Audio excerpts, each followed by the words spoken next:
Start the recording. Yes. All right. And so, and to be honest, the only place that I have gone on this itinerary is England. So many of these places, it's going to be a first experience for me as well.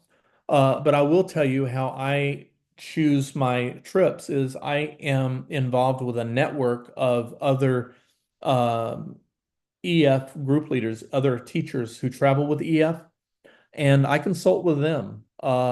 Every year they have like EF teacher appreciation events. I'll attend those and I'll talk to other teachers and I'll say, hey, what itinerary have you gone on that you thoroughly enjoy? And they share that information with me, and then I make a decision from there. This particular tour came very highly recommended, and so I was really excited to give it a shot.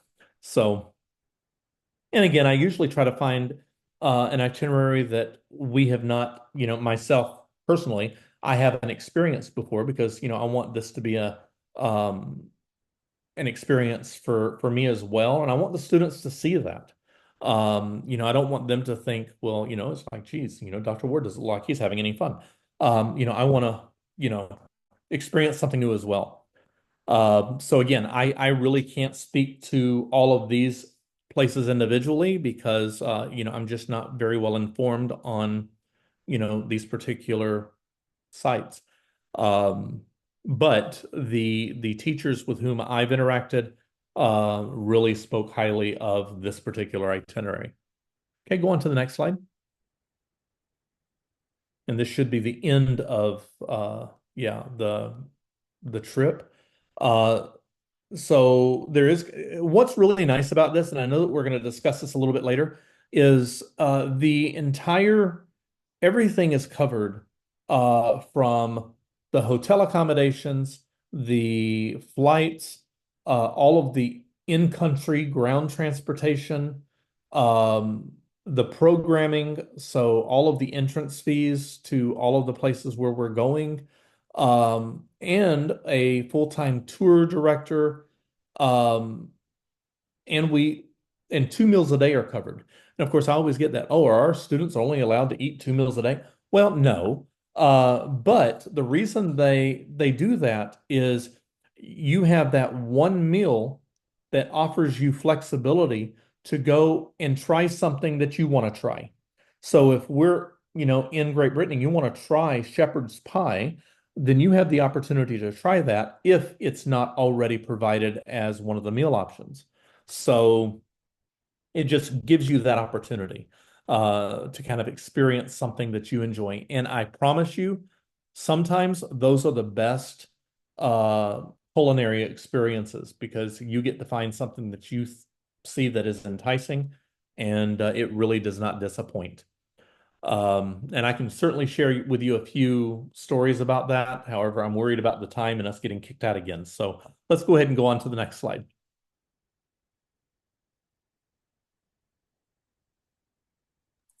Also, Dr. Ward, if you'd like to turn on your camera and then I can pin Oh, your I'm sorry. You know what? I always have it turned on and then I forget that it turned off and have to turn it on again. yeah, no Okay, so yeah, worries. the London Tube, is their metro system. That is an experience in and of itself. I will say that we never, allow our students to travel alone. Especially, going, you know, into the city on the London Tube, we get on and off together, and we make it very clear what the expectation is when that happens so that students know what to expect. So we are very cautious when it comes to any of this stuff. And again, knock on wood, I have never lost a student. So you should be pleased with that. Next slide.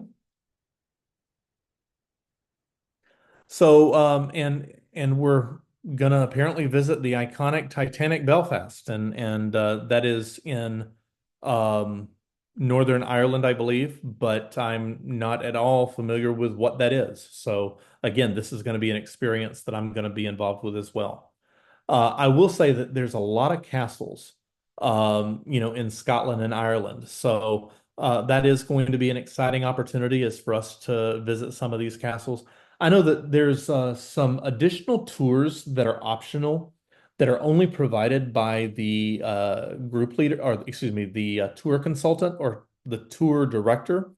And it's possible that they may have something like castles by night or something like that, where we go and check out, the all of the well-known castles in Scotland or Ireland, and see them all lit up at night.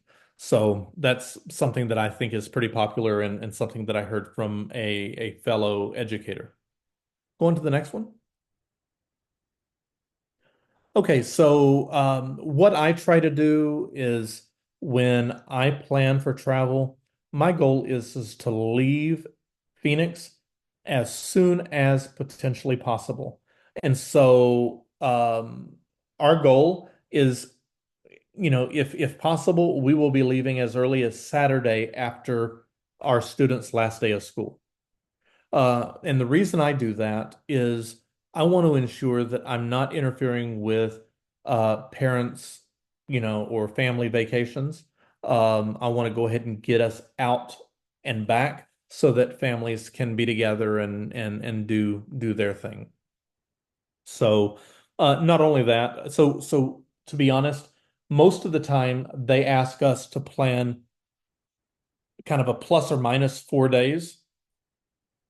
I don't do that. I argue with them and say, hey, we want to leave on, as early as this day, but no later than Monday, for instance. So we will be on that flight between Saturday and Monday, right after us getting out of school.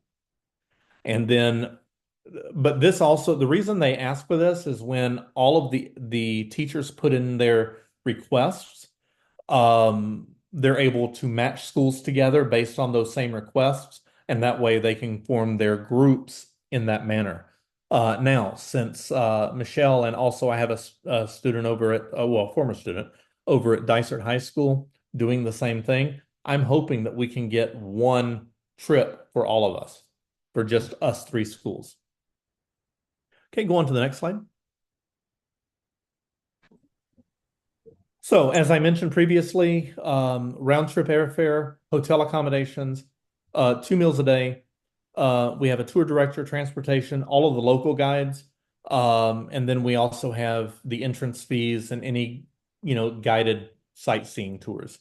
Um, all of that is included. So, if you were to try to piece all of this together on your own, you would probably spend about 50 to 75% more for this trip based on whatever the itinerary is. Okay, go on to the next slide.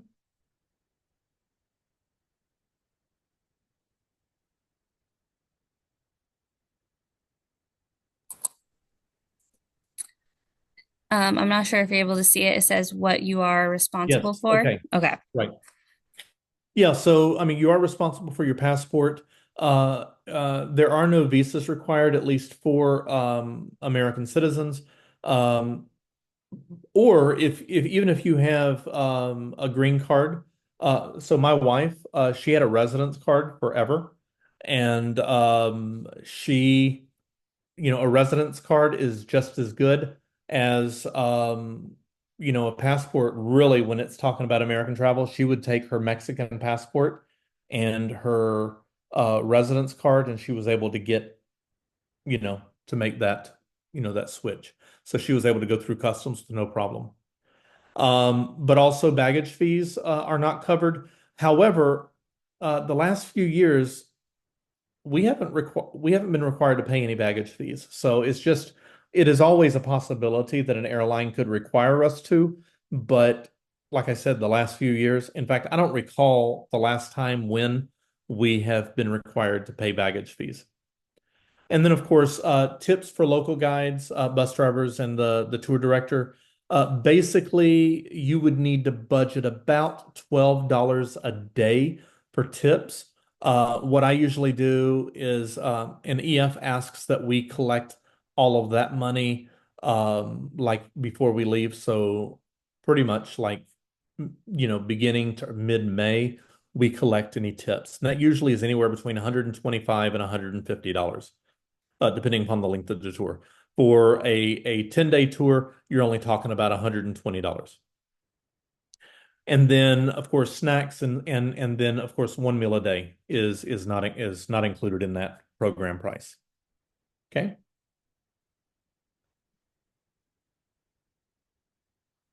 Okay, so this is where I get real serious here. Um, for the global travel protection, please don't waste your time on that. I mean, it's an additional cost, and quite honestly, it's not worth it. Uh, One thing that I will say is worth it is perhaps the $590 if you're going with the Global Travel Protection Plus, only because if there's any reason for you to cancel the tour, even up to 24 hours prior to departure, um, then you would get everything back except for the $590. So, that part of it is kind of nice because if you feel like that, okay, I really want that peace of mind, but then everything else like the medical, baggage, trip cancellation, and so forth is also included. But there's been two occasions when we really needed to use the global travel protection, or at least I had somebody in my group who needed it, and it was like pulling teeth to get them to act. And so, to be honest, I'm not a big fan of it. And that's just my personal bias. But I mean, if you want to spend the money on it and take a chance, then maybe you'll have a better experience than what I've experienced. And then the risk-free enrollment period. If you enroll by November the 8th, you can cancel I think you have until the 15th to cancel for a full refund of whatever you've paid. Which is kind of nice. I mean, if you're not really sure, you need a little bit more time, but you also want to make sure that you get in with the discount and so forth, then it might be worth it to you to at least go ahead and enroll. Okay, go on to the next slide. So this is a new slide for me. So let's see. So there's no cancellation fee within 7 days, but then if you do enroll and you start making payments or whatever, and you cancel before, within a year of you leaving. So basically, I guess you have until May 20th or so to cancel, and you will get everything back except for the $95. So that's kind of nice because we are planning way in advance. Okay, go on to the next slide.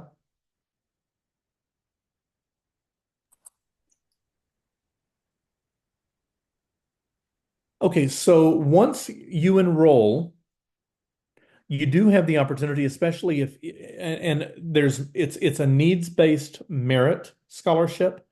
Um, we can provide you with a link that will take you to a landing page where you can create a video and upload that video about what this trip would mean to you. And then they give $1,000 scholarships to, I guess 1,000 different students interested in traveling. The only challenge is that you do have to sign up for the trip before, you can apply for the scholarship. And then, yeah, and that information's on the EF website, but we can also provide that to you. And then you also get access to a tour fundraising page where you can give this link to your family, friends, loved ones, and they can contribute to your experience. Basically, the way that works is if you are signed up and you're making a certain monthly payment, and then somebody makes, I don't know, a $500 payment, because they just love you and they want to contribute to your trip, well, then your monthly payment will reduce so that you're still paying over the same time period, but it's going to be a lesser amount. So that So you still pay with the same number of payments, but you end up paying considerably less based on however much is being donated. And that's the same as if, parents want to say, you know what, I've got $1,000 right now. I want to go ahead and put this down on the trip. Then it will reduce your monthly payment from that point moving forward to the end, when everything's due, which is kind of nice. And yeah, and 100% of that goes to the tour. So they don't keep anything of that. So again, everything you get, the itinerary, you get all of the personalized learning, you get there's they're really good about flexible payment options, and I can share some of those with you. And then you have access to a great network of support, and you have access to people from around the world who, if you really need to get a hold of your son or daughter, that can happen, in a very short period of time. Okay, move on to the next slide. So yeah, so here are the options. So if you look up at the top, if you want to pay the cost in full, it's $4,439. If you pay monthly, it's $242, and then biweekly, it's $121. So I usually, when I sign my wife up, um, I usually go with a biweekly option because it makes me feel like I'm not being hit very hard. And so I just, every 2 weeks I get, for in this case, $121 taken out of my account, which is really nice. But for those of you who'd rather it just be at one precise time a month, then you have the option of paying monthly. There is another option. Um, it does come with a cost.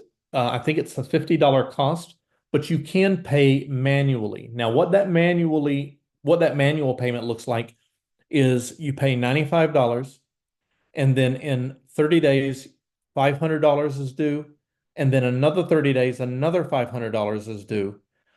I believe that's it. And then the rest of the money is due, I want to say like 90 to 100 days prior to your departure. So you have a little bit more flexibility in paying after that, second or third month. So if you are interested in that, that is again an option. They always prefer the flexible payment plans because um, they and I've experienced this as well. Um, Sometimes people forget about the trip and then they get to the very end and they haven't paid anything on it, and so they end up canceling. Whereas the flexible payment, usually can work into a family's budget. Now, if parents want to go, there is an upcharge for that. In this case, it's about $800. The reason for that is with the students, they put students anywhere between 3 and 4 participants to a room. That is contingent on the size of the hotel and what their room configurations are, but also our group size. So sometimes, we may have an odd number. And so, a group of 3 young ladies have the option of rooming together instead of having that fourth person. But with adults, it's two to a room. And you do have the option of requesting a single, and then there is an upcharge for that. However, in some instances, you just luck out and you end up getting a single room anyway. So it's kind of a luck of the draw in that case. But okay, move on to the next slide. And also keep in mind that these prices are including that $200 discount, which you would have to like lock in your spot by November 8th. So if you decide, after that deadline, it would go up And, $200. and by the way, Michelle, I do need to specify this. Go back for a second if you can, because I think this is very important. I just received notification the other day that this particular tour is actually 4839. And so them putting you at 44.39, so that's like $200 less than I mean that's actually $400 less than what it actually is.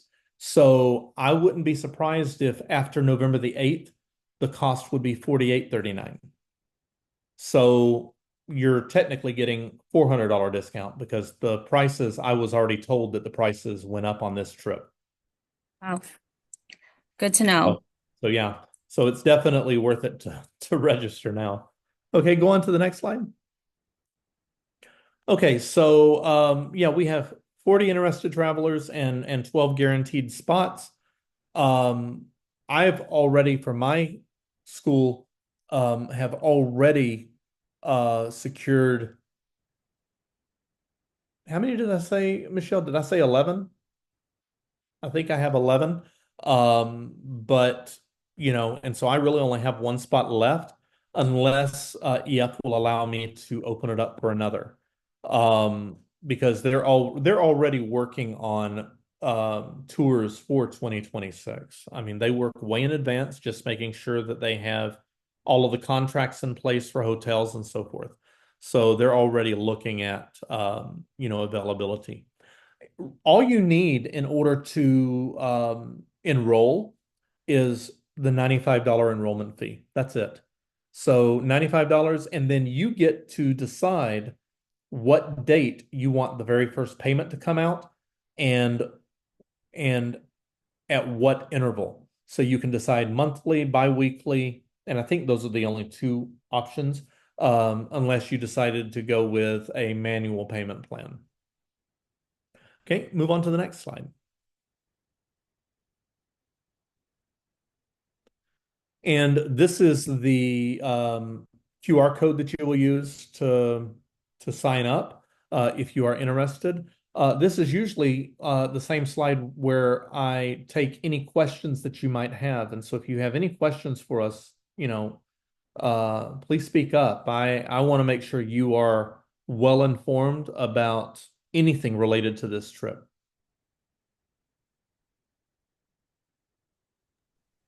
I have a question. Yes, ma'am. It sounds like there's an option for the student and say myself, the mother, to go. Is there also an option for, our other child and husband to go, or is it one adult per kid? So, okay, no, that's fair enough. That's actually a very good question. Years ago, I had one of my students, along with his sister, both of his parents and his grandparents go. There was a family of six that went on that tour. Okay. And so I have had, that situation. I've had students travel alone.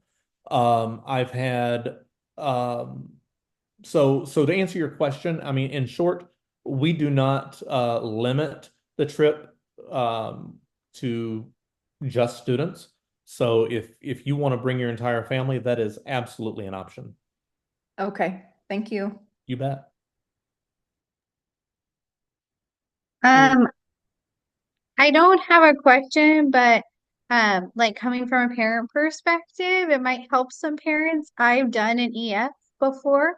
Like I went with my son, he was in middle school, he graduated last year, and like everything that they're saying is true. Like all the kids are together, like it is so safe. It's really awesome opportunity for the kids. And if a parent goes, so if you decide to send your child just by themselves, they'll be safe. Like they, so 100. Thank you, Pam. I appreciate you bringing that up. And honestly, um, I I mean, I've taken both of my kids and they've loved it. They've had a great experience. And if you're and here's something that I had one of my parents, a parent contacted me and said, "Okay, I signed up my son.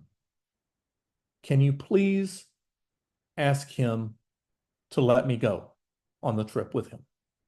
Because the kid said, "No, I don't want my mother going." And so I had a little conversation with him and I said, "So who's paying for your trip?" "My mother is." "What? And you're not letting her go?" "No, I don't want her to go with me." And I'm going, please note that She's going because she wants to experience it for herself. She doesn't care about you while she's in Europe. She wants to have fun and learn about all of these places on her own. She's not going to be smothering you.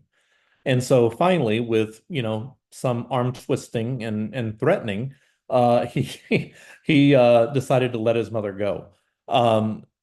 Trust me, if any students are listening, there's parents do not smother their kids. They do not even hang around their kids while they're on this trip. They're out there enjoying this for themselves.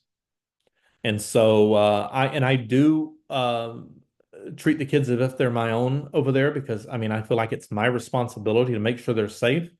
And I have never been let down by a kid. They always show up and they're responsible when given that opportunity. So Pam, thank you very much for mentioning that. We do take great pride in making sure that our students are safe.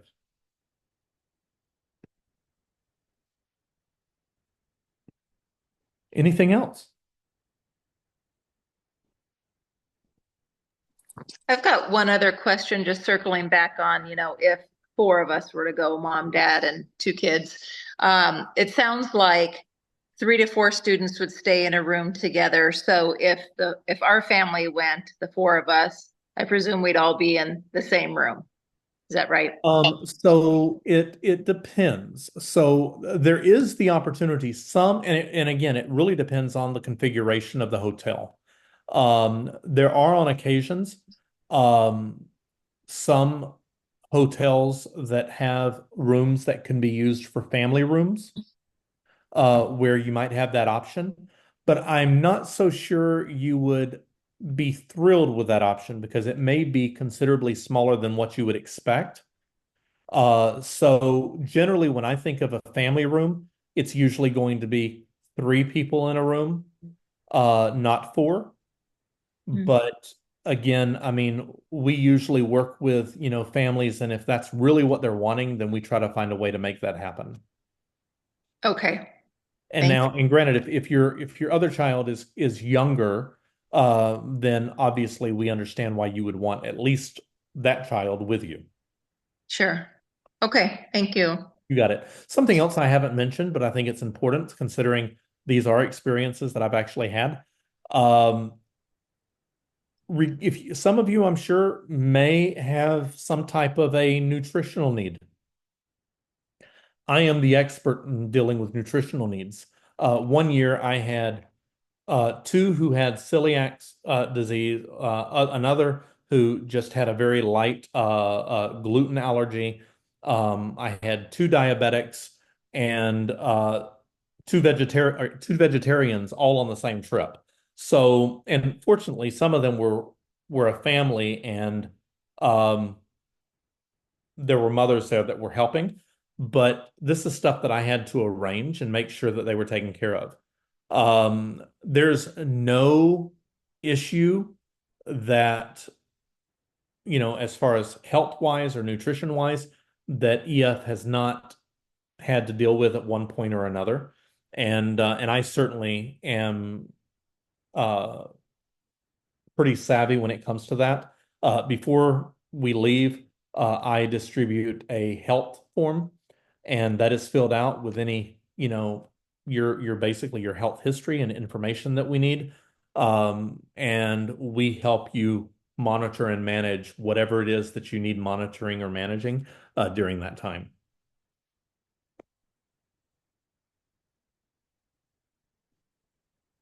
Any other questions? And then I do want to add that, most of you know me or have access to me pretty readily.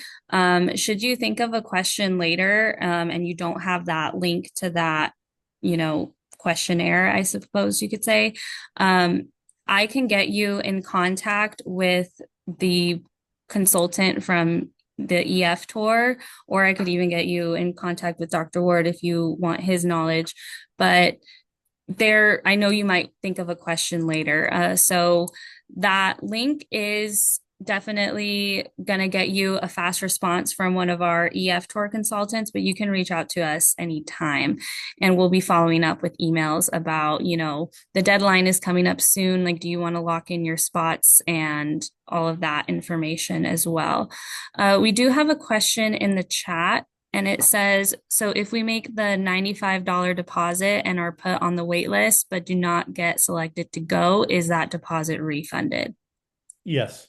But if you actually what happens is we physically or our tour consultant will end up closing that link so that people cannot sign up. So if you actually get signed up, then you're in. And if she slipped and didn't close it up, and now we have 15 people instead of 12, we're taking the 15.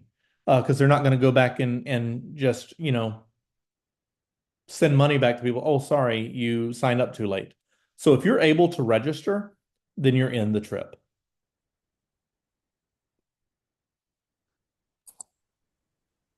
And okay, so yes, so that's a good question. So if parents and additional family members, uh, I'm going to hesitate here for a second. What they like to see is 75% of the group is student. So if you're talking about 12, Michelle, you're a math teacher. What's 75% of 12? That's so 36 and then 9. by 4, 9. So 9. So yeah, so 9 of those 12 should be students. Now, I'm going to talk to her because this is a good question. Maybe they can put our two groups together and maybe even dicer. And so maybe I have fewer adults going. So maybe that would help to offset it. Now, again, having said all of that, if we are going to be one big dicert group, then it may not matter, and it may not matter if we have that ratio or not. So, usually, yes, the parents would count as one of those additional 12 spots. So what I would say is get on it and try to register so that you're in. And then there's not going to be that issue. And one other thing that I'd want to say, because this did happen to me this past year, had a student and parent who had registered for the trip, and this is for my 2025 trip. And then they were trying to register the dad, and he missed the cutoff. And so basically, the mom and the son were going together, and the dad was left out. I brought him back on. So if that does happen, if that does happen to you, let Miss Medina know, and she can kind of, talk to the tour consultant and say, hey, look, this is what happened. Can you help us out? And they will, because we don't want to separate families. Of course. Yeah. And thank you so much again, Dr. Ward, for coming on and sharing your wealth of knowledge. This would be my first EF tour, but people that know me know that I am extremely responsible, very type A personality. I take my team to out of state competitions every year. So, You went through high school without smiling. So, I mean, he's pretty serious. Yeah, very, very serious. And that little pop-up about our remaining time says 5 minutes. So if we have any last minute questions, we will be wrapping up by 7 p.m. for sure. And if not, I really hope that you register. We'll be reminding you. So, but the deadline is November 8th to secure your spot. I would save these links, but they will also be sent out as well. And of course, you have my contact information, and we're open anytime. But if you don't have any other questions, I think we'll go ahead and let you have a good rest of your night. And I appreciate you taking the time out of your busy schedules to hear about this amazing travel opportunity. And and I will say that if you do have any questions, I mean, feel free to email both of us, and if I know the answer, I'll be happy to respond. And if not, certainly our tour consultant, knows, everything that, you know, she needs to know and can answer any question. But my goal is I would love for, Miss Medina's group to grow as well, and that way we have a better shot of having, one big group as opposed to us being partnered with other groups elsewhere. Not that that's a bad experience. It's just it's kind of nice to have more of a private tour for ourselves. So thank you again. Let's see. So it says, when is the date, like Yeah, for the trip? so whatever our last day of school is, which I believe is a Thursday, and then teachers come back on Friday. So it could be that's as early as that Saturday, as late as the following Monday. So Saturday, Sunday, or Monday immediately following the last day of school for students.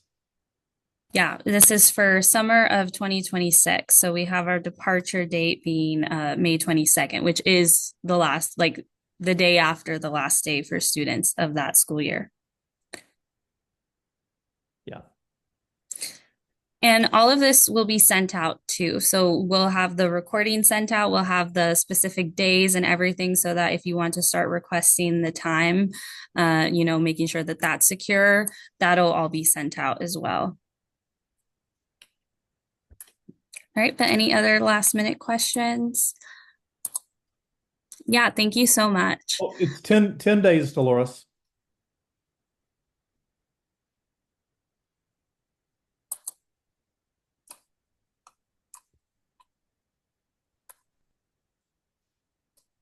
All right. Hey, take care, everyone. Yeah, thank you so much. I'll still hang tight. I'll be the last one on, but I'll go ahead and stop recording now too.